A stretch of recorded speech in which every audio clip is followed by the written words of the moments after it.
Welcome to the Arsenal Vision post-match podcast. Well, then Perez has got the better of it, and he looks to get the better of Schmeichel, and he's done it. Wilshere's going to fall here for Alexis Henry,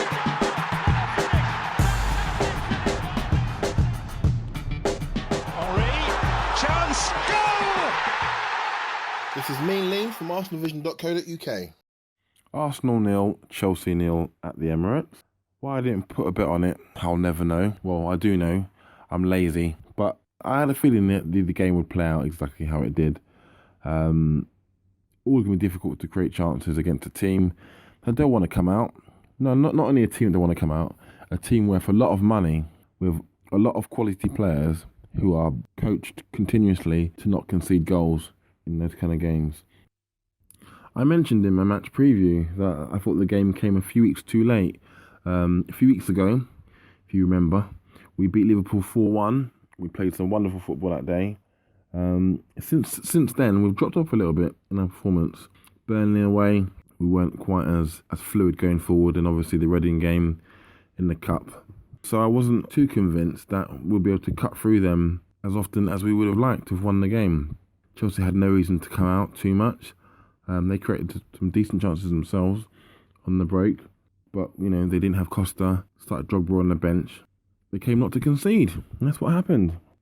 I'm not too disappointed. I'm disappointed because I wanted Wenger to beat Mourinho. It's the only reason I was disappointed, really, because even if we won the game, we weren't going to win the league. And it looks at this point that we're in the top 4, quite possibly the top 3. So I don't think the result would have made much of a difference, really. What is quite pleasing, though, going into the next season is that, we can go toe-to-toe with anyone in this league now. And I think we've proved it at Old Trafford in the FA Cup, at Man City in the league, and at the game yesterday against Chelsea, who are going to be champions. Absolutely nothing to be fearful of going forward. We're going to try and strengthen the squad, I'm sure. We won't lose any of our key players. So it's hard to be too upset about the result in the end.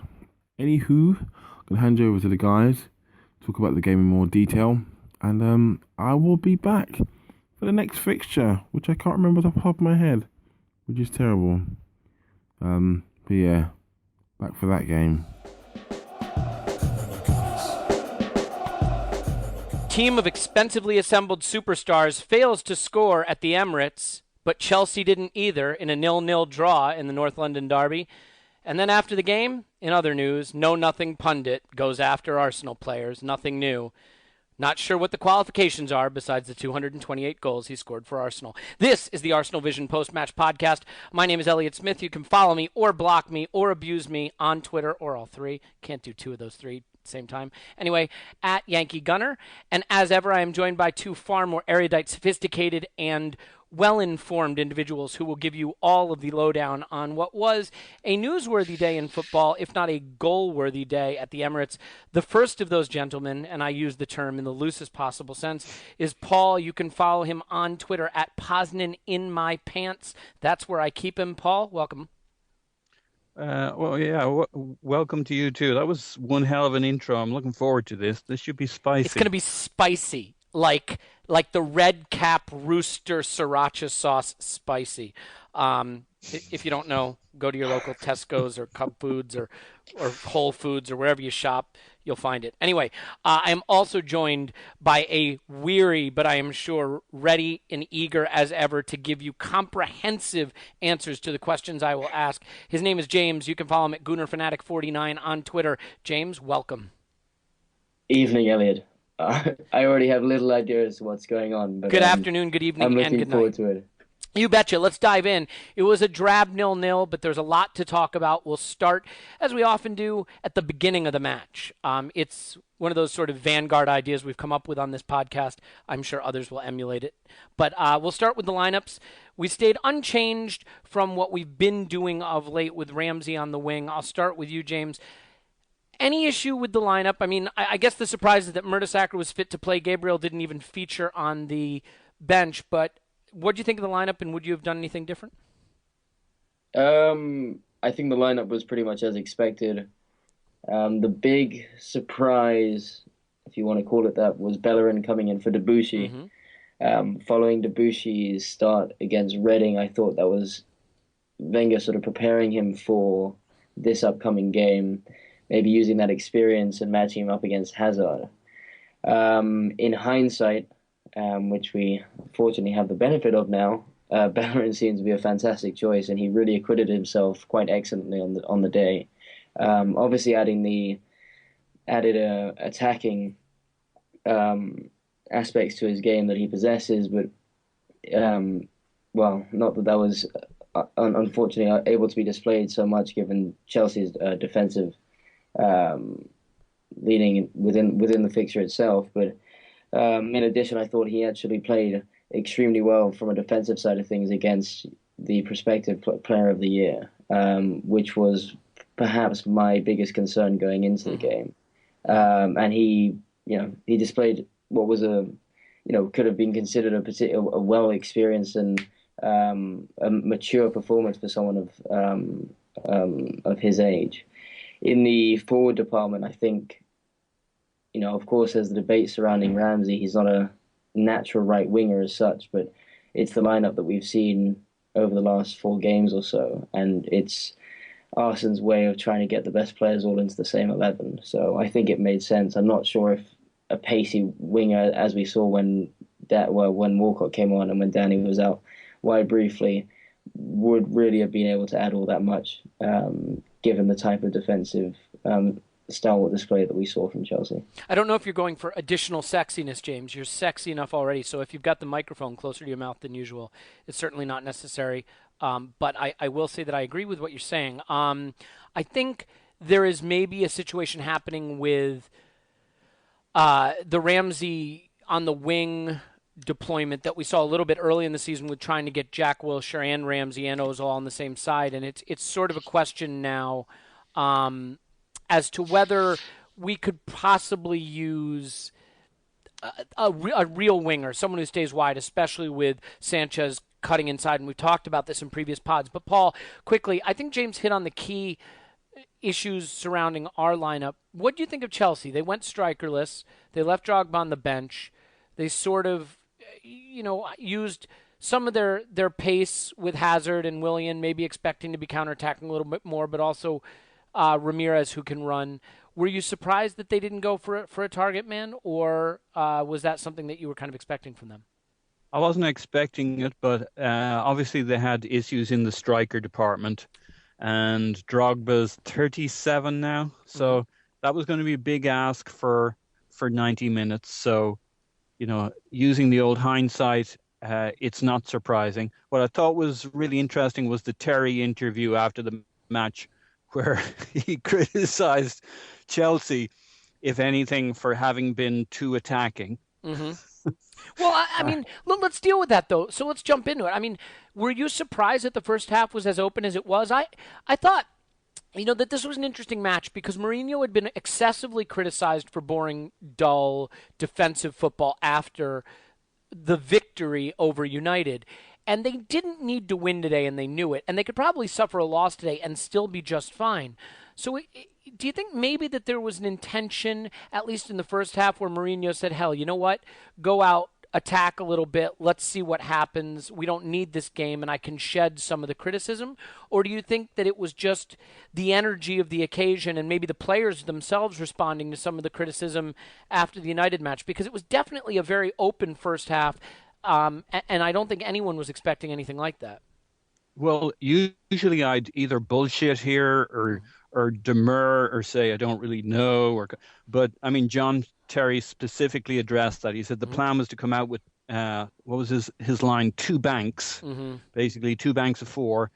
And his major assessment of the match was they were too open in the first half. That was not what they planned. So pretty clear what their marching orders were.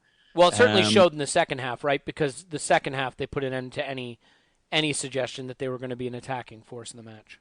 Yeah, absolutely. And the first chance, well, maybe it wasn't the first chance, but the kind of standout chance with Oscar getting wiped out, which I'm sure we will talk about.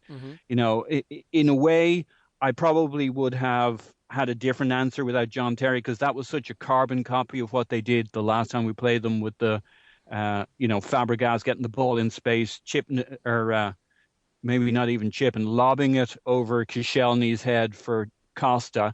This almost seemed to be the same playbook, but they weren't expecting to have that kind of space in the first half and that kind of possession. Yeah, I mean, the first half, honestly, I'm not going to, if it's all right with you guys, go into too many details of the match itself. I want to talk about some of the larger themes and issues surrounding it because I think they're more interesting than the match itself, but there are certainly a couple things we have to get to. And James, I'll go to you for the penalty incidents, which obviously were sort of the key moments of the game. The first one is Ospina clearing out Oscar. There was a discussion. I think Arsene Wenger after the match maybe have been the one who said, look, the referee played on and then the ball was cleared off the line by Bellerin, so he can't then pull back for a penalty. Do you buy that argument? I mean, that's something I hadn't really considered. I mean, if he's letting the ball head towards the net, he's playing on, or can he pull back for a penalty there? Surely that is a penalty if he's not playing on. I don't know if he's playing on. Is he then not through virtue playing advantage? Whereby if it doesn't lead to, I guess he's then taken the chance and Bellerin's headed it clear. But do you really give advantage for a penalty incident? I'm not sure. Well, they do. I mean, I do know. Like for example, if I dribble into the box and I get clear, and then I slide it across the box for a teammate who's wide open in front of goal, and I get cleaned out. If the referee lets that player take the shot and he misses, I don't believe he can then pull back for a penalty, right? Because he's played advantage. So, I mean, I think you can make an argument that with the ball heading towards the goal, the referee's playing advantage. But I think it's a specious argument. Ultimately, I think we probably all believe that's a nailed-on penalty, right? Yeah, I mean, I completely understand your point. I mean, the problem is in this situation, Oscar's ability to finish off the opportunity is somewhat impacted by Ospina charging in the way that he is. So he's the player that's directly impacted by the involvement of Ospina in that coming together. Mm-hmm. Whereas if Oscar was playing the ball across the face of goal, was then wiped out, and then someone else misses the opportunity, those are almost two separate incidents. So I think with the benefit of, I don't even think you need a video replay for this one, but I was honestly quite surprised at the time that a penalty wasn't given, because I think if Oscar, for example, had tried to just push the ball to the side, even we often see a player who effectively loses control of the ball or possession of the ball, but knocks it away from the goalie and then is wiped out. Often a penalty is then given, but it seems strange that in this situation where he was more in control of the ball, albeit an effort on goal, we got away with just a corner. But fair play to Bellerin for heading what I thought was going to be. He cut it very fine, and then flew into the back of the net into the camera, which was quite amusing. Yeah, I mean, I think I wouldn't say it was a challenging clearance, but I do think lost in the debate over the penalty is the quality and the awareness of Bellerin to hustle back and clear that ball off the line. The other obvious incident, Paul, was the Cesc Fabregas dive, and we'll talk about the handball as well. But the Fabregas dive, I think, is one of these cases where people conflate two issues, right? I mean, it can be not a dive and also not a penalty. And I don't know why people have difficulty sort of separating the two. I think that Cazorla does pull his leg back. I think that there is the kind of contact that is sort of incidental and happening anywhere on the pitch. I don't know that that is a foul, just sort of incidental coming together. But I certainly don't think that it was a yellow card warranted dive. Where do you come down on this? I mean, if a player feels contact in the box and they go to ground, is that their right, or is that a situation where Fabregas has to stay on his feet and continue to try to stay up and sort of let the referee decide for himself? I'm okay with what Fabregas did. I think in cricket you have the concept of an appeal to the umpire, mm-hmm. and I think somebody going down on a challenge, as long as it's not too theatrical and it's not completely specious and fabricated, is the guy saying, "Listen, I'm fouled and I'm calling it. Make a decision, ref." So had it been, had both of those penalties been Arsenal players that the judgment was coming against, I'd think we got screwed twice, I have to say. I do think Michael Oliver will make a case on the first one. There is a logic to you don't get the shot on goal, which Oscar got off cleanly, and the penalty callback. But and I guess my other question, so that if I'm Michael Oliver, that's what I'm going to say, but I still think it was a penalty. Was it offside? I've watched it a bunch of different times. If I'm going to plea that Arsenal got screwed over, I'm going to say Oscar was offside. And I don't know what the verdict, that rules out the whole movement at that point and get, Of course, if I'm lawyer, that's what I'm lawyering for. That's my Johnny Cochran position. By the way, kudos to the Chelsea medical staff for doing their utmost to ensure that the safety of Oscar was paramount in their consideration. Wow. Now, of course, I got to be careful because that I may be living in the world's smallest glass house there, because Coughlin may have been concussed as well and sent back out to continue playing. So, that's certainly a question. There was some discussion that he was ill at halftime, but it's certainly possible that he suffered the same fate as Oscar, which is sort of ironic. So the one other really controversial incident then would be the handball debate. It was Cahill, who always gets away with murder and seems to always get away with murder against us. James, it strikes me as impossible to suggest he was intending to handle the ball. Is the fact that his arm is up and away from his body in that position, is he attempting to make himself bigger, or is that just naturally the arm movement you make when sliding in to block a shot? I think it's probably a fairly natural movement, but that doesn't take away from the fact that his arm is away from his body and the ball is heading directly on target, and thus I think a penalty has to be given. I think, especially in the context of discussing the other two penalties, I don't think we can feel too hard done by. If you were ranking those penalty shouts in terms of strongest to weakest, what would be your strongest, middle, and weakest penalty shout of those three question. incidents?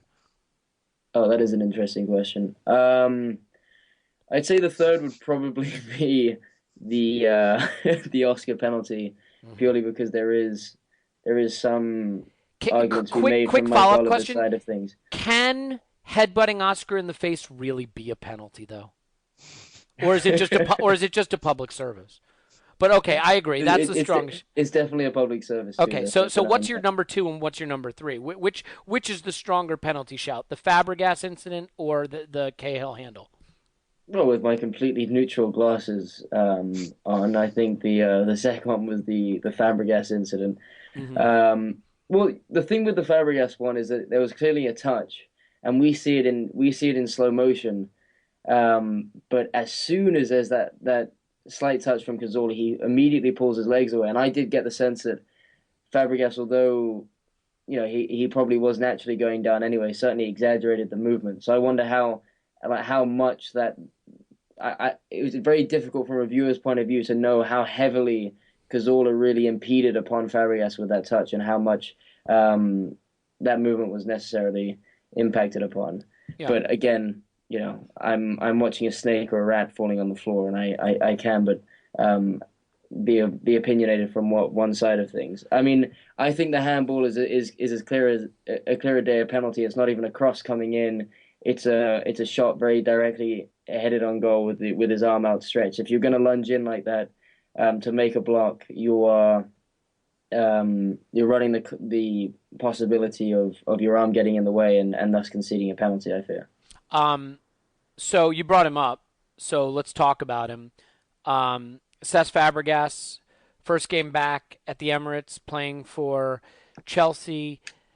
Paul, was it actually less of an event than you expected? To me, apart from people on Twitter just, turning themselves inside out and into knots and basically doing what Twitter does to itself every day, I didn't actually find it to be as big of a focal point as you might have expected. And part of that is because I don't think Fabregas was particularly effective outside of, the one dive incident, which could have been a penalty, and the ball over the top to Oscar, which could have been a penalty or a goal. But outside of those two incidents, I didn't think he was that effective.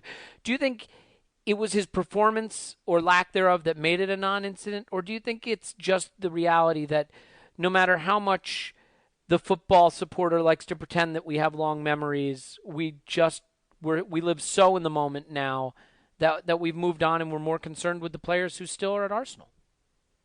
I was strangely unmoved by it, which I never would have believed about it, at the start of the season or during the summer when all the talk of would he, wouldn't he, I wrote various tweets during the summer about how stomach churning it would be. And my stomach didn't churn really at all. I'm so used to seeing him wearing blue now, plodding around. You think it's just because of when this game came in the season? And obviously if this was September, it'd be a very different story. I think it'd be hugely different. I think we've gotten used to the realities. I think everybody can see that Cesc had a big contribution to them, but I'm not sure they now see him with that halo from a footballing standpoint. He does great things, but he also reminds you of how often you were frustrated with him in the team, especially towards the end. He wasn't enough to change our fortunes and the trajectory of our team. Well, he gives you about half a season when he's in the Premier League, and we're seeing that again. I mean, he really hasn't shown SHONE, not SHOWN, for you homophone fans out there. He hasn't really shown for Chelsea in the second half. I think that's right. And if you take away the goal, which they didn't get anyway, you could have played any midfielder there. He's not fast. He is a great talent and a great player, and were he playing for us, I'm sure I'd make the case. But we can live without him. For all the talk about Ozil being the one you have to watch in a game to see what he's really doing, Ozil didn't have the big moment today, but I thought his overall play was sensational. Yeah. I mean, he's just what makes things work. And Fabregas wasn't. Now they had a different game plan today, but there was nothing particularly exciting about Fabregas beyond his 9-iron over the top to Oscar. Yeah, James, I'll let you talk about it because obviously it's an emotional topic. Was this difficult for you? Were you surprised by how little you were moved by it, or were you wrapping yourself in old Fabregas shirts and crying into your Xanax bottle? I think I'm very much on the same page as Paul and yourself, in that I think enough time has gone by with us having seen him in the Chelsea blue for it to not be as much of an event as it otherwise would have been. That being said, I've always, since his departure to Barcelona, I've developed quite a disdain towards him. I haven't really been in the camp of I still loving Cesc and wanting him to come back. So I think that's probably helped my cause slightly in that the hatred has been there for quite a significant period of time now, and I haven't really given him the remedy or the justifications that which I can understand from large sections of the fan base as to why perhaps Arsene should have brought him back. So I think for me it's been a thing of the past for a while, and especially just in particular that the home game came as the second meeting between the two sides, aided to sort of the lack of severity with which Arsenal fans sort of addressed the kind of the booing and and their sentiments towards Fabregas. And I think now, with enough time, you could see as he left in the 89th minute that there was a mixture of applause from some fans who were willing to remember all that he brought to the club, and of course as a previous captain, and there was still, of course, the booing that we heard throughout the game, and there was still some of that to be heard as he departed. So it's clearly something that still splits the fans, and I think because of that split, it also wasn't something as intense as perhaps whenever we see a Van Persie or a Nasri return to the stadium, where we all seem to be on the exact same page with regards to how we feel about them. I think how you feel about Cesc today, in large part, boils down to your interpretation of two events. Event number one is how he left the club. If you believe that he went on strike, if you believe that he was in the wrong for leaving for Barca, if you believe that he screwed over the club in so doing, and if you believe that he angled to go to Chelsea and it wasn't, in fact, Arsene passing on him this summer, then I think for all those reasons you're going to really hate Cesc Fabregas and see him as a snake. If you see that Arsene Wenger asked him for one more season at Arsenal, which he gave, and then he felt he was ready to leave to return home to the club that's his boyhood club. If you believe he wanted to come back to Arsenal this past summer and Arsene Wenger did, in fact, pass on him and he had to reluctantly go to Chelsea, then you're going to be more inclined to remember him as an Arsenal hero. And, you know, without going into which we believe, I think that's sort of why you have the split. Some people have one view of how those events unfolded and some people have another view. But let's stay a little more topical, or at least current, in terms of what happened today on the pitch. The first half was pretty open, but we just never seemed to fashion the chances that maybe we could have. And one of the reasons for that was, I think Alexis Sanchez was the best and worst version of himself today. At one point I tweeted, I effing love Alexis Sanchez, because he was just working himself to death, you know, chasing back, closing down. I think at one point he closed down, was it Courtois even, and nearly got the ball off him and created an opportunity. He just has that tirelessness, but his shooting was off. There was a counterattack opportunity where he picked out no one in particular. Paul, I mean, is Alexis Sanchez one of these players that you really just have to get used to the idea that he's this all-action rock and roll type of player who, for every one thing he does right, he's going to do 4 or 5 things that don't come off, because he's just sort of a frenetic, energetic player, but maybe not a precise operator in the way like a Mesut Ozil is? So I think there's a lot of that to it. I think today was a little different. When I think back to the last game and the only game he's faced Chelsea for Arsenal in, he was up against Ivanovic, who's an absolute bastard and frustrated the hell out of him.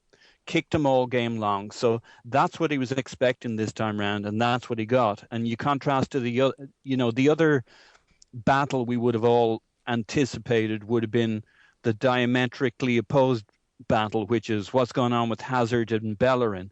And, those were two battles going on in which the fullbacks, amazingly, even ours, got the better of the guy they were playing against and frustrated the crap out of them. And I think part of what went on with Sanchez was, after getting kicked for the first 15, 20 minutes, he kind of went walkabout, tried to make too much happen when he got the ball.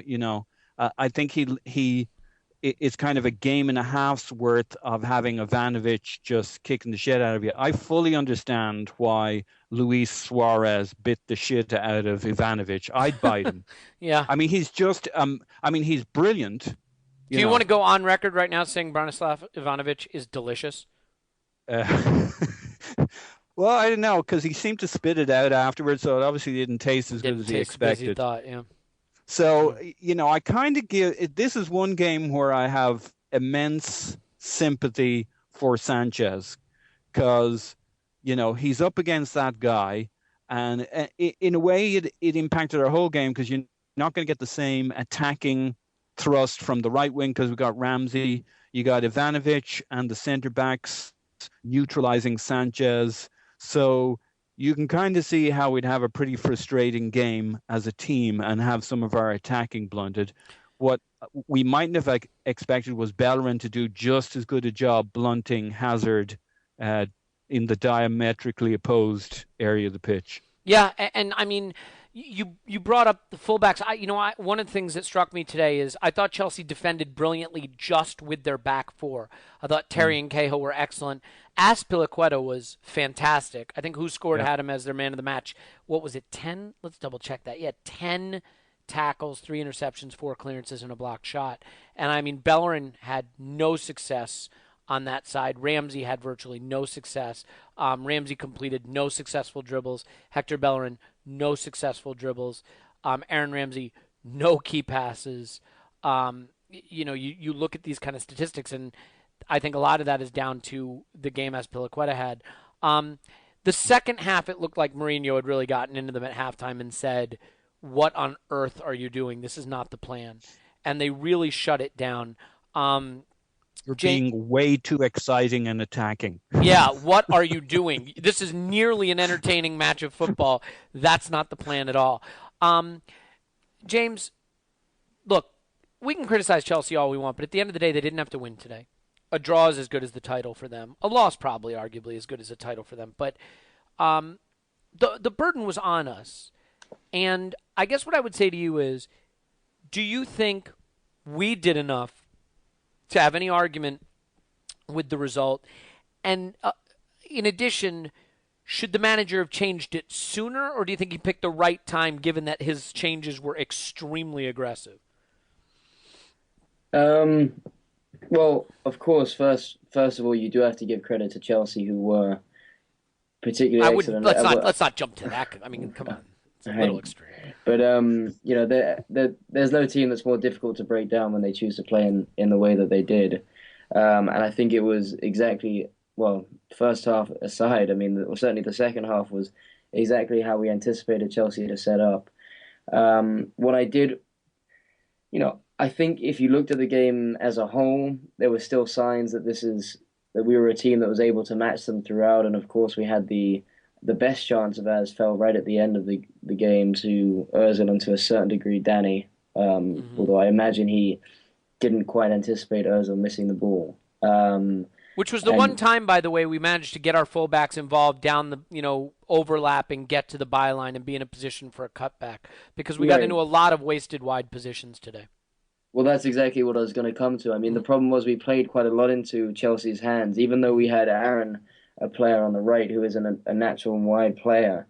A lot of the play that we had and a lot of the opportunities that we tried to fashion out came from us swinging the ball in, and often to only Giroud in the box against Terry and Cahill, who are particularly strong at defending those types of attacks.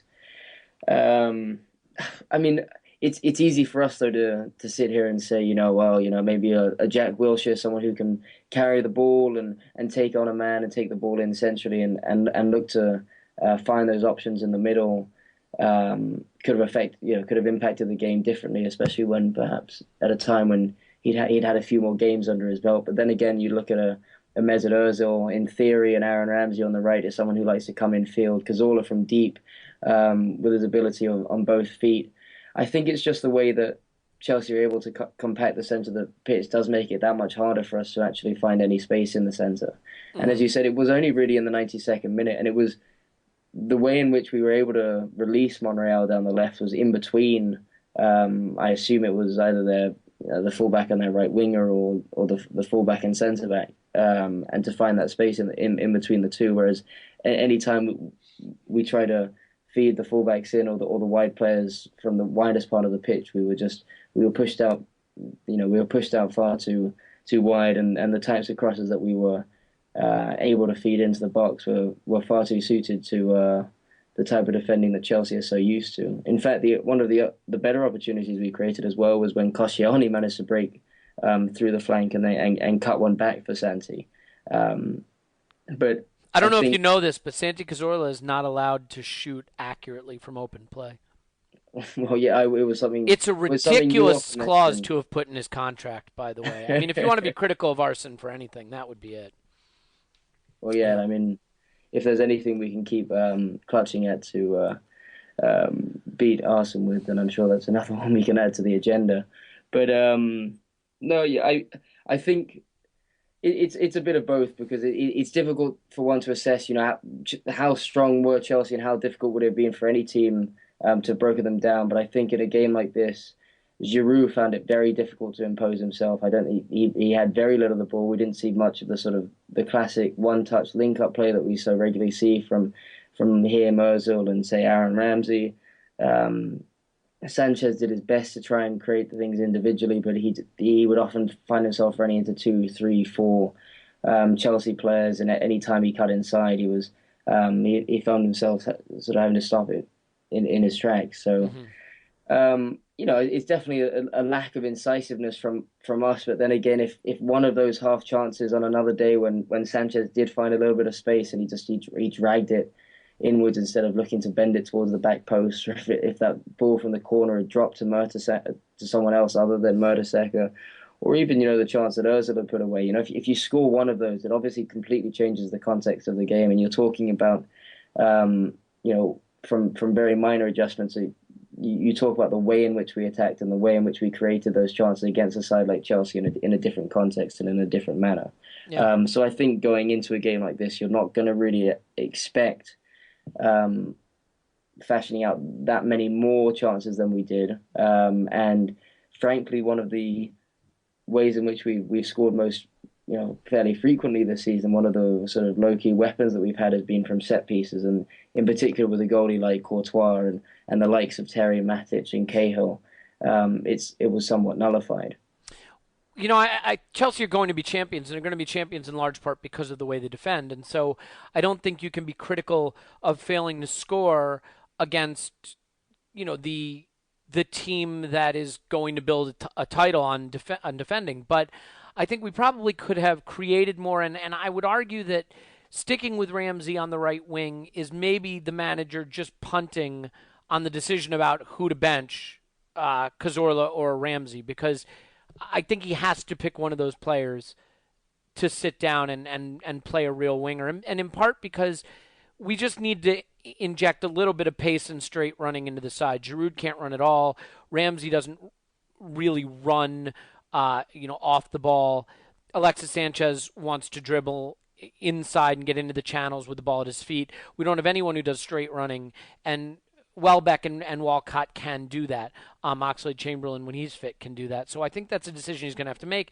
And maybe he waited a little too long to make a switch, because ultimately the burden was on us to score, and we weren't creating the kinds of chances that you'd like to think we could. One thing that I thought was really interesting, Paul, in this match is that towards the end of the game, we were really pressing to at least try to find an opening for the winner. We had taken off Coughlin. We had brought on real attacking players in Walcott, in Danny Welbeck, and Chelsea could have had some very, very dangerous counterattacks, but systematically, one after the other, Nacho Monreal, Santi Cazorla, Aaron Ramsey picked up yellow cards for really crucial tactical fouls to stop counterattacks. I know this seems like a very minor point, and someone laughed at me on Twitter when I said our tactical fouling has been excellent today. They said, can that be the headline to the podcast? And you could argue that the best thing you could say about this match was that we were excellent at tactical fouling. But it's as silly a thing as it seems to point out, are you encouraged to see some of that cynicism but also intelligence and maturity in the side? Where teams of the past, I can think of, Danielson watching Wayne Rooney run right past him to score a goal on a counterattack and doing nothing to stop it.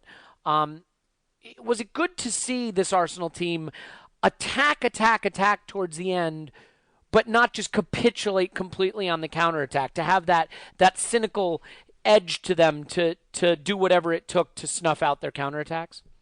Yeah, I think it's a really good point. And I hadn't really thought about it, but as you're talking, we were defending more than the fact that we wanted a clean sheet, or we didn't want to get stuffed at the end, or we wanted to maintain our draw. It was all of that, but there's also the us against Chelsea and at least not getting stuffed, not getting gutted at the end, not looking like fools. And I think that was part of it. But I think it's part of it.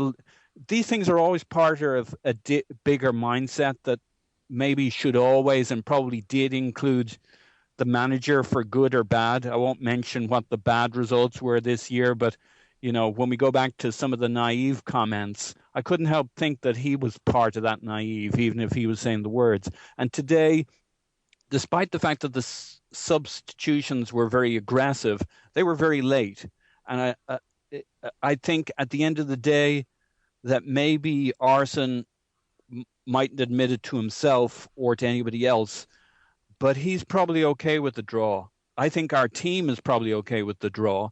And I think the supporters, although we all, every last one of us, desperately want to get one over on Chelsea, more than anything, we didn't want to lose today. And I think that came through in... But that's a mentality that's going to have to change, right? I mean, it is, if we want to be title contenders, match. Chelsea coming to the Emirates should be a game we win and that they desperately try to get something from. Now, to be fair, they did desperately try to get it, and we did towards the end try to go for it. But you could argue, I mean, top four is done. We're going to finish in the top four. And while second is better than third and third is better than fourth, ultimately, would there have been any harm? I'll give this to you, James. Yeah. Sorry, Paul, finish your thought. Yeah, go ahead. Sorry. Yeah. No, I think it's really important. I think there's a huge difference between fourth, third, and second. I mean, there is as a club financially, but that's another matter. In terms of the mentality, in terms of the spirit you're building, it's more than the sum of the results or, you know, whether Chelsea got a goal on you or not. This was a really big deal today that, and we'll feel this, I think, in a week or two or three as the other results come in. It's a really big deal we didn't lose today. And the tactical fouling you're talking about was protecting, goes back to Arsenal's comments of, well, maybe we weren't going to win it, but we shouldn't have lost it. But in a much bigger way beyond today's results. There's something we've been building, which we need to take into next season. And if we come second and got a creditable, solid draw against Chelsea, you know, you can't pretend this is the game next year. You can't say, well, we needed to beat them today if we're going to beat them next year. You can only play the game you're in. So it's frustrating, but a loss would have been absolutely gutting beyond points and beyond, you know, this season. It would have bled into next year. I don't disagree with you. I don't disagree with you at all. I think that the subtlety here, you can take steps. You know, it's not binary. It's not you're either winners or you're losers. You can take steps towards an ultimate goal, and maybe this was a little half step towards where we need to get. The thing that I was encouraged by is we didn't look physically overwhelmed by them. We won more aerial duels than they did. We didn't look intimidated. There was no handbrake. We didn't look overawed by the occasion. I mean, you could make an argument that the Coquelin versus Matic, you know, that's one area where we would have, Yep, he definitely held his own. You can make an argument that they had the better chances, but by and large, I would say that we stood toe-to-toe with them. And ultimately, when the game was open, they didn't take that lead, and they wound up being pushed back into that defensive shell as the game wore on. This is arguably one of those games we would have lost 1-0 in seasons past. So I think that point is taken. Let's get through with the actual dissection of the game itself, just with this, and I'll start with you, James. Quickly, who was your man of the match, but also which player disappointed you the most today? Interesting question. I think Ozil was probably my man of the match. I thought he was particularly excellent in the first half. His touches today were fantastic, and in particular in a game in which chances were few and far between. You know, you're not necessarily going to see an Ozil completely impose himself from start to finish, but I think the statistics showed that he created more chances than any other player on the pitch with 4. And I'm not sure if you noticed this, but there was a moment in the first half where someone, I think it was Coquelin, just fizzed the ball at him at 1,000 miles an hour, and the way in which he was able to take the ball under control was just so representative of the class and the touch that Mesut possesses. So I thought, certainly from an attacking point of view, I thought he was excellent, albeit in a tough stalemate fixture. But a shout out to Bellerin as well, who did excellently. And I mentioned it briefly earlier against a player of Hazard's ilk. He made him look somewhat mediocre, and I think there was certainly a spotlight on Hector, given his relative inexperience and given the type of player he was up against. Mm-hmm. And I know this is what I tend to do, but in the context of man of match, end up sort of mentioning 3 players. But yes, yeah.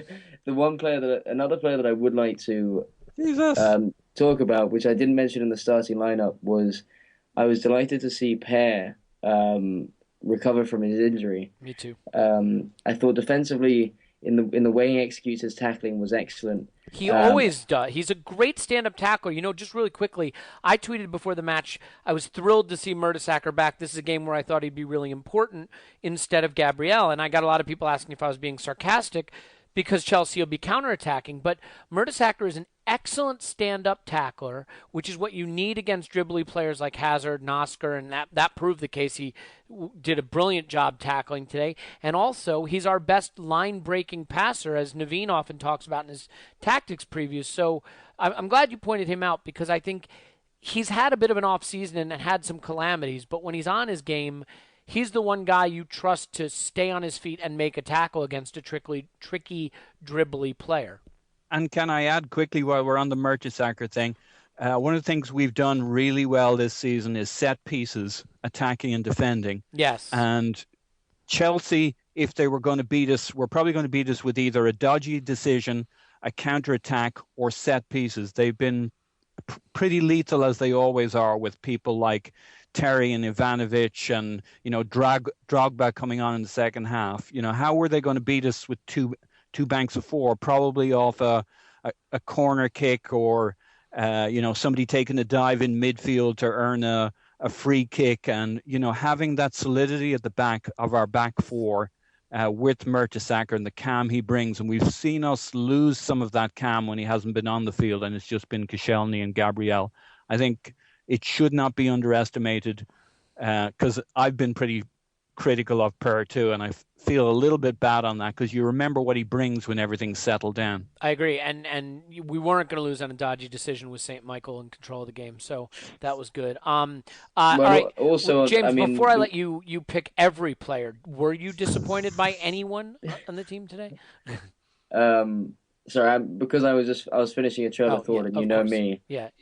Please go on. I think Naveen mentions it too. Is Mertesacker's distribution is far and away the best of any of the defensive players we have, and the way in which he breaks the lines. Mm-hmm. Given the discussion of whether Coquelin is best suited to that too. So I think, especially in a game like this, it's something that is quite integral to the way in which we start any of our plays from the back. But players that I was disappointed by, I think the term players. To be clear, the question was to pick one.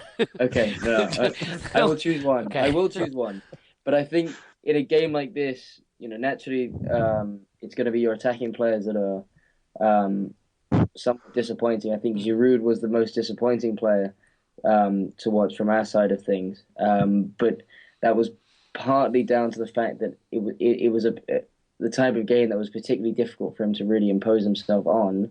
But needless to say, I think an attribute of his game that we often commend so highly is his regurgitation of possession, his ability to win those aerial duels and hold up play and utilize that strength of his, which was somewhat nullified against Terry and Cahill.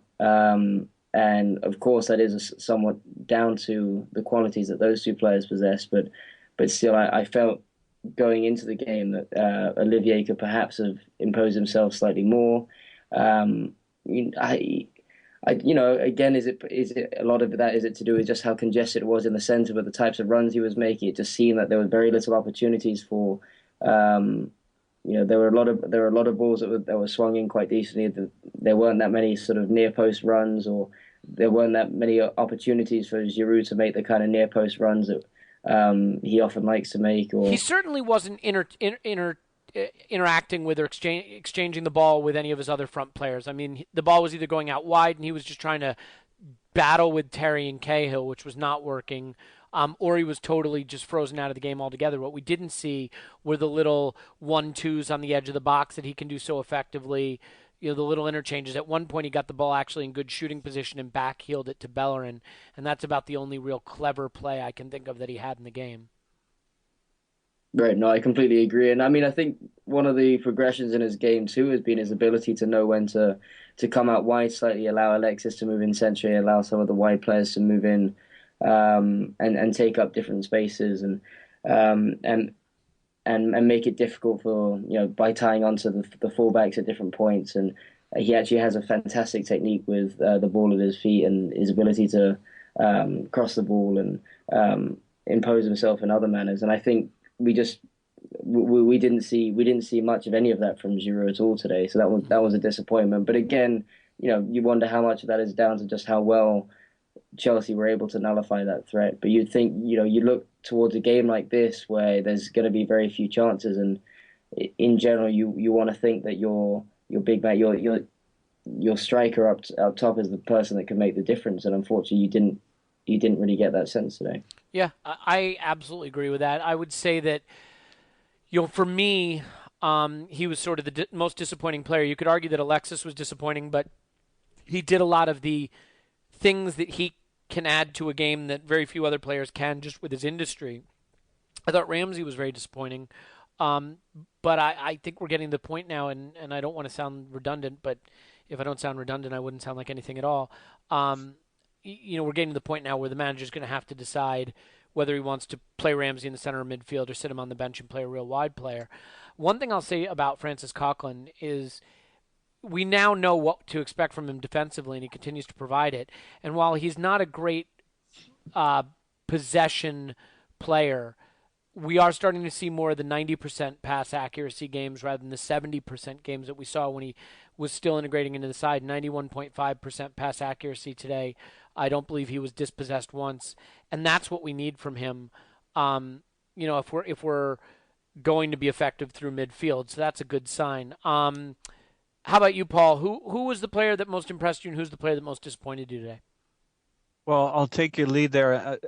Given the players not mentioned so far, I picked Coquelin as man of the match.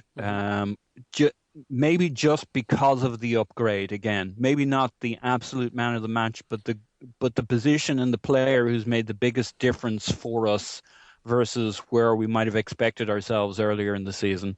I thought he was really good today. You mentioned his passing stats, but also the nature of the passes were, for all Naveen's talk about him not providing a kind of a more progressive pass upfield, and I know where he's coming from, I actually think that does him a little bit of a disservice, and I said that to Naveen, and I think it happened. It was clear again today. There were quite a few, James talked about that fizzing ball into Ozil. I don't think his pacing of his passes is always perfect yet. He's probably a little rushed, and he's overhit a few of them. But he had some quite progressive passes today. I think he'd lost the ball once or twice, but scrambled it back. I would argue where he's weakest is the short little passing exchanges further up the pitch. It's interesting, I find, the further up the pitch he gets towards the opposition final third, the less effective his passes become. Almost like it's playing on his mind that he's going to have to scramble back if he loses possession, and so he tries to be a little too careful, and the passing looks a little more labored. Yeah, and then for my most disappointed, it's going to be a little harsh, but he's the guy you want in the big games, but I think he's still coming to terms with the Premier League and the physicality of it, and Ivanovic. So probably most disappointed in Alexis, mainly because there's nobody else that was really disappointed in. Ramsey, I was a bit disappointed in, not so much because of him. I don't think he actually played badly. I just think this was one of those games where playing him on the right wing really gives you very little. Yeah, I think the reason you want more from Alexis on a day like today is when you're facing a very organized back four with very experienced defenders who can defend one-on-one and stay organized against, a slick passing game. It's unlikely you're going to be able to pass your way through them. It's unlikely you're going to be able to just, physically beat them on set pieces. That's where you need that moment of individual brilliance. Exactly. And you the Hazard moment. Yes, and to be fair, Hazard didn't provide that today. Sanchez didn't either. By the way, just to clarify, my man of the match would be Mesut Ozil. I remember watching the Chicago Bulls play basketball when Michael Jordan was there. And the one thing I always remember is no matter how tense the game became or how worried you felt about anything, when Michael Jordan had the ball in his hands, everything seemed to slow down and be very easy and calming. And I think Mesut Ozil has that sort of same quality. When the ball comes to him, and I'm not saying he never gets dispossessed or makes a mistake, but increasingly in this good run of form that he's been on, he has an elegance about the way he moves and when he receives the ball, and I think it just sort of sets up the whole attack, and the whole team has a lot of confidence, and you see them look for him and actively try to get him the ball. It's just unfortunate today. He had two bad moments. One where he did get in behind the back four, behind Chelsea's back four, the little 1-2. I can't remember who he played the 1-2 with. It might have been Cazorla, and his first touch was a little heavy, and Terry was able to clear. And then the other moment was the moment where Monreal cut it back.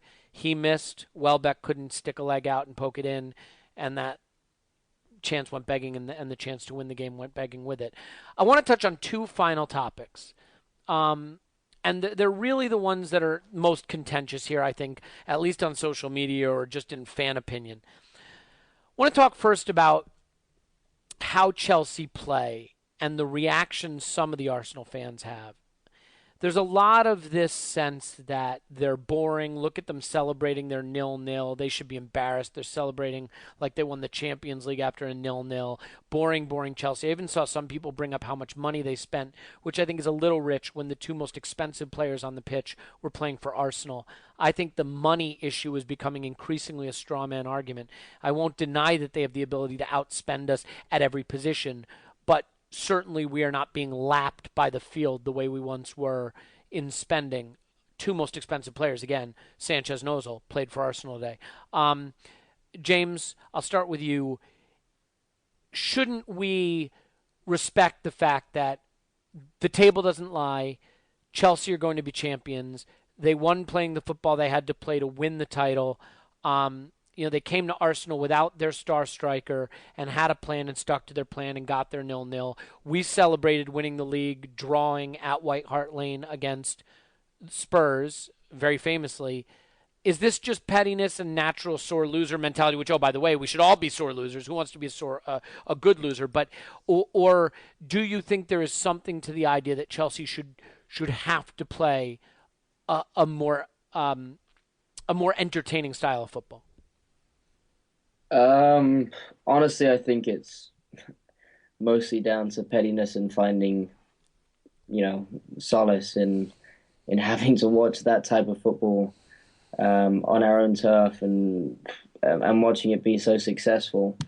I'll be honest with you. I think if we were in Chelsea's shoes, we'd probably be celebrating much in the same way, given that today did effectively secure them the title, and that was clearly Mourinho's game plan from the start. A 0-0 would have suited him absolutely perfectly. But that being said, the criticism that I think is completely just is that the two don't have to be mutually exclusive, in the sense that you don't have to make up a team that's just full of brute force players and that imposes such a dull and boring medium through which they grind out victories, and it doesn't aid the fact that they're such cunty rent boys, the entire setup at Chelsea. So I don't know. I don't really like to speak in positive terms with regards to Chelsea, but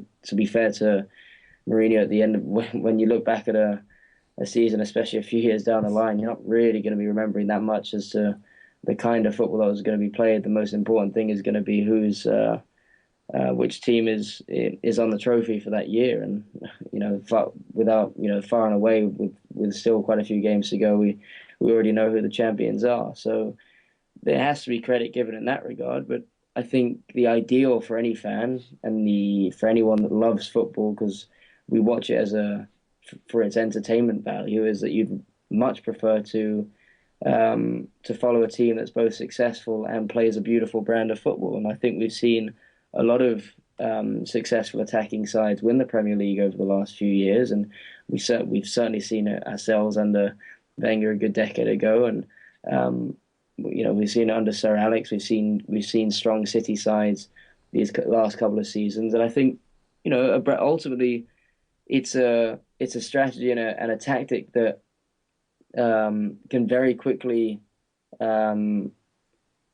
create very reverse-like fortunes. I mean, we saw Mourinho was forced out of the club by Abramovich because as soon as that type of football started to be slightly less successful, people quickly became quite tired and quite sick of it. But as long as they're able to continue to regurgitate the kind of results that they are now, no one from a Chelsea standpoint is going to be complaining. But I think you could have far more leeway for a manager that's able to create the type of football that I think Wenger aspires for, and is, combined with a strong title challenge that pushes for the majority of the season, then one in which you're having to grit your way through a number of very tired and very gritty and Shrek-like or ogre-like performances, somewhat similar to the Pulis's. I'm not sure what Wayne Rooney has to do with this, but okay. I think so. Yeah, I mean, in conclusion, I think ultimately, as long as the results go with it, there can really be no complaints to be had from those that like to criticize the brand of football. But like I say, I think it's a very fine line, because as soon as those results begin to diminish even slightly, then the type of football that's being played will be criticized even more keenly. Yeah, I think, to be fair, also, look, draws kill a title campaign. You don't win the title drawing games. So for Chelsea to be in the position where they could revert to dull defensive football, they had to win a lot of games early in the season. And they did that. And they did that behind some, admittedly, as much as I hate to admit it, some entertaining football. When Cesc Fabregas was in form and Diego Costa was fit and firing and Eden Hazard was doing his thing. I mean, so... the reason they're able to come play defensive football at the Emirates or play defensive football at home against United is because they built up that cushion, and now they're simply getting over the line. So, I think it's a little bit rich. I mean, Paul, I want to ask you a different question, but I'll let you just quickly have a say on this. Is there any merit to the argument that Chelsea should be embarrassed celebrating a 0-0 at the Emirates, and that they should be embarrassed of their football, or is that just pettiness?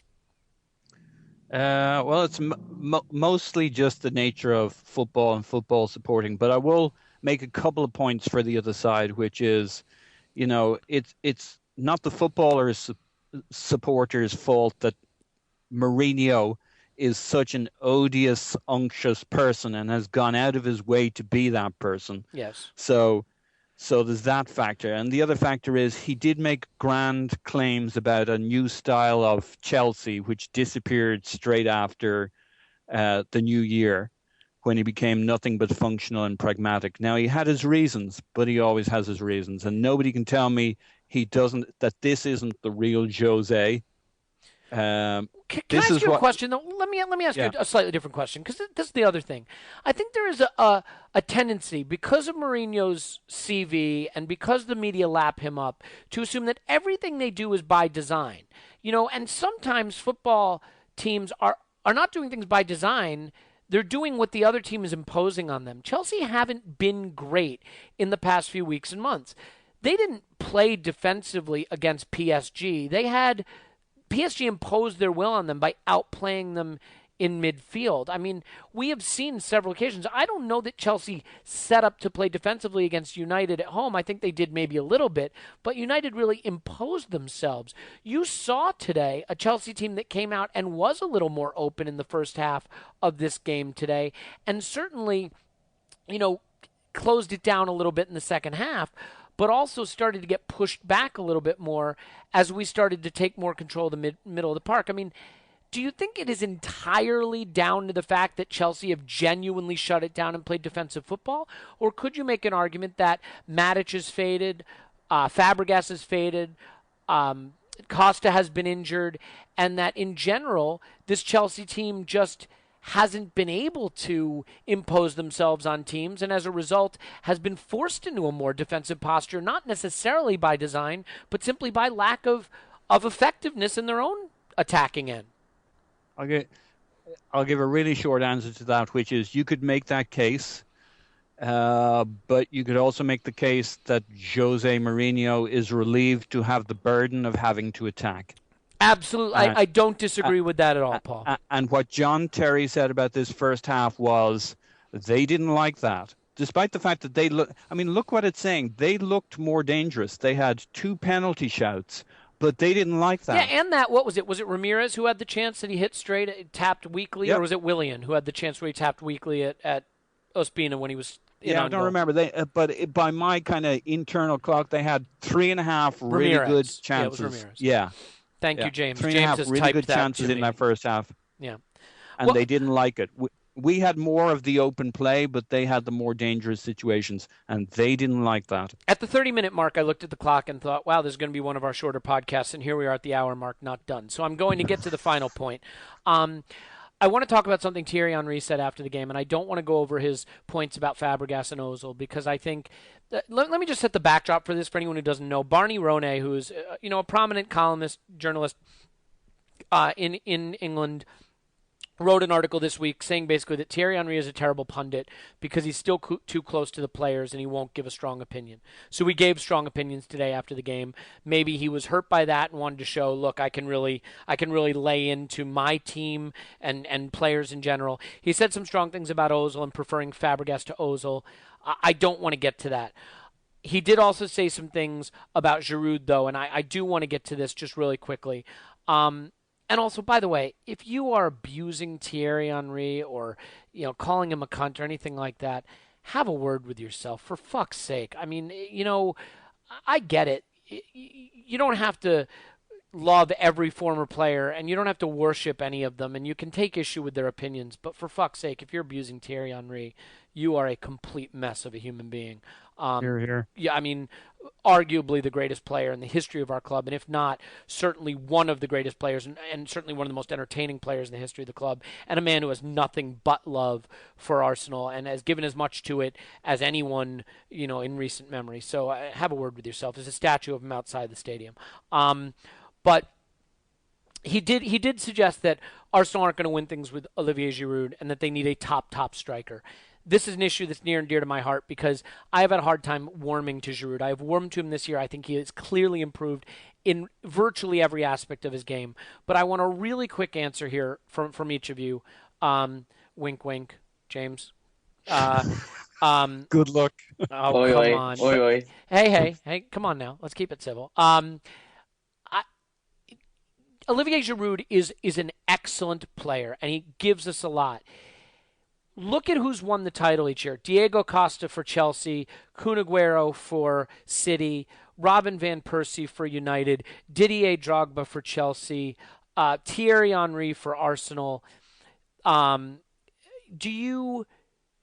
Olivier Giroud good enough to be the main striker for a club that wants to win every tournament that it enters, every competition it's in? I'm not asking you, is he a good player, is he a great player? Does Arsenal need someone spearheading the attack who is better, quicker, more clinical, can create more on his own than Olivier Giroud? Or do we have enough around Giroud that he complements us? And again, I'm not asking you to criticize him. I'm saying, is he at the level of what we need to win a title if he's our 38 games center forward? I'll keep it brief, I promise. Oh, James, we love you. You just have better things to say, is what it boils down to. In my honest opinion, I mean, the obvious answer is that I think a better striker would give us a better chance of winning a title or winning a Champions League.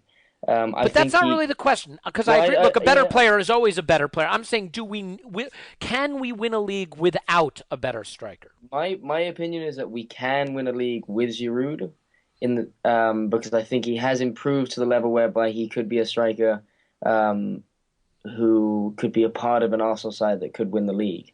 And by striker, I mean the starting striker for the side that could go on to win it, as I think has been somewhat exemplified by this like vacuum of the run of the last 10 games or so, or even coming from sort of early February or so. Mm-hmm. Because a league title is highly dependent on consistency, and for the most part is your ability to dispatch teams below you from sort of fifth down to those in the relegation zone, and then obviously performing against the big sides.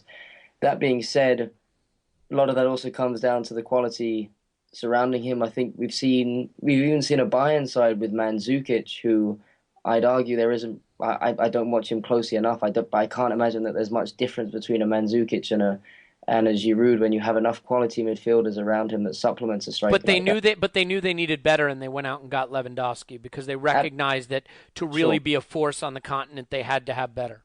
Right, which comes to my point is that I don't think I mean, I think he's good enough to be in a squad that can win the Champions League, but from a Champions League standpoint, I think you would need a better striker to really mount a serious challenge in the Champions League. Mm-hmm. Yeah, I think that's fair.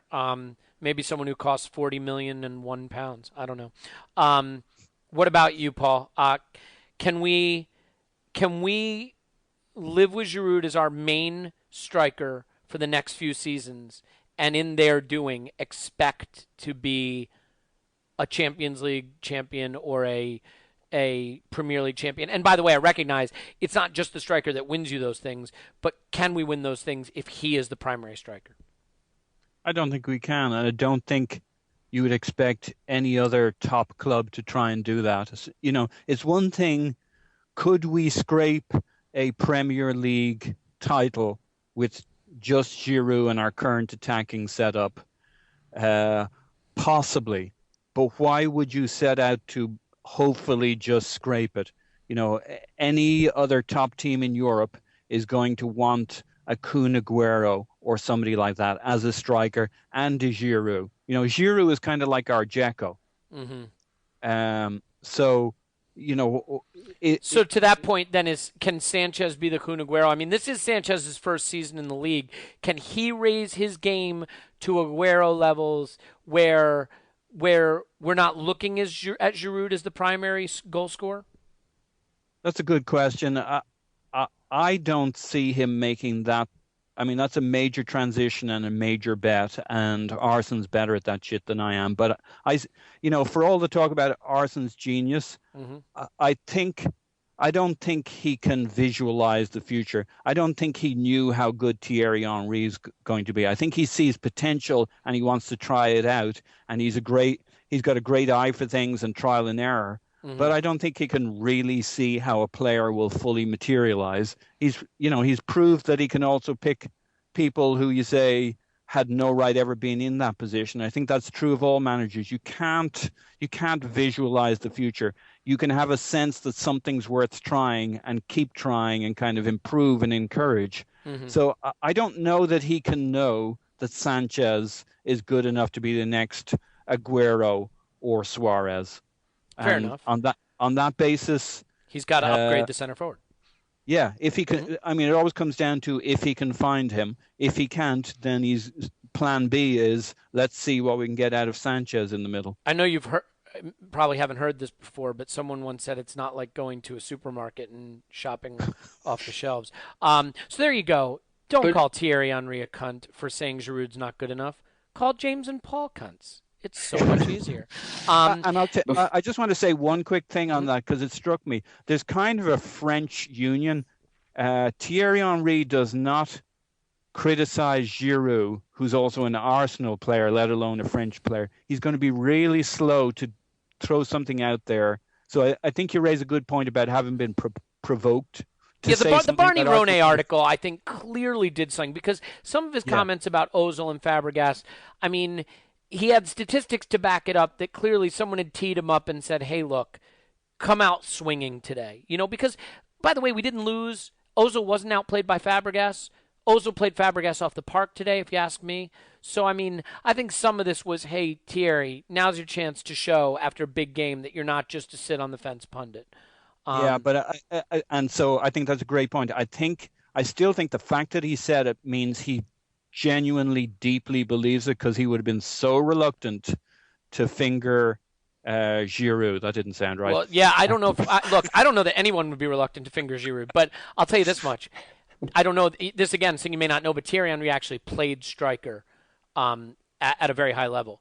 So and was French and played for Arsenal. So I mean, I think when you're someone who scored 228 goals for Arsenal, a striker, and was probably the best striker in the world for a multi-year period, 3 or 4 years there, obviously you're going to look at Giroud and say he's not as good as I was, you know, and I'm the level they need. Although we may never see the likes of him again, he says as he cries and pulls his pants down to his ankles. Okay. That being said, yes, very quickly. Oh, here comes the caveat. I wonder if perhaps the assessment should really be on a player like Danny Welbeck, because obviously in the structure of a squad, I mean, I think Giroud. I totally agree. We have one center forward. Welbeck is not at this point, I do not think Danny Welbeck is a viable starting center forward for us. Certainly not for a side that wants to be challenging for a Premier League and a Champions League. But on top of that, I think what we've seen is in world football a slight transition away from the world-class footballers necessarily being players that play a central position, but more so players that play from out wide, often from an introverted position. Aguero, Hazard, Messi, Ronaldo. These are not players who play the typical. Robin, Ribéry. Yeah. So I don't think you necessarily have to look at the central position as being the position where you can add a world class player to actually mount a Premier League challenge or perhaps a Champions League challenge certainly from an attacking standpoint. I mean, it obviously then brings up the question: does a Royce or a Bale type signing, does that while complementing the Sanchez and the Giroud that we have, is that enough? So I'm not sure if the question necessarily has to be the central forward position being improved when you can also add to that type of addition to your game from an assist and a goals point of view with your right wing forward, where I think as much as I love Alex Oxlade-Chamberlain, I think he's a great member of the squad. I wonder if that's really a position that we might want to look to with Walcott perhaps going the other way. I think that's fair. Yeah, I think that's fair, and I do think that especially given that we're playing a non-wide player in a wide position right now, shows that there's an area of the squad that we can upgrade. Let's do this. There are so many other topics we could get to, and this could just sprawl on, but I'm guessing our trip to Hull on Monday won't actually be awash with fertile topics for discussion, so maybe we can get to some of the larger issues there as well. Let's wrap it up. I think the challenge on a day like today, there's nothing wrong with how we played. We didn't play poorly. We wanted to win. Not beating the champions at home is not a disgrace. I think there's some signs of improvement, but ultimately, you see some of the areas where the squad maybe just comes up short. You know what, though? It's progress, and given the way City looked and got lucky to get past Villa and United getting drubbed by Everton, the table still looks pretty nice for us. And I think if we could pull it together and finish second and win the FA Cup, you can certainly brand that progress. That's something we'll debate, I'd say, at the end of the season. But for now, I want to thank the two intelligent gentlemen who you will be calling cunts on Twitter.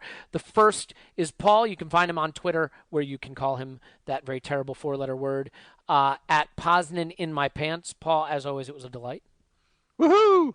All right, sure. 0-0 draw, woohoo. If you want to waste it on that, be my guest.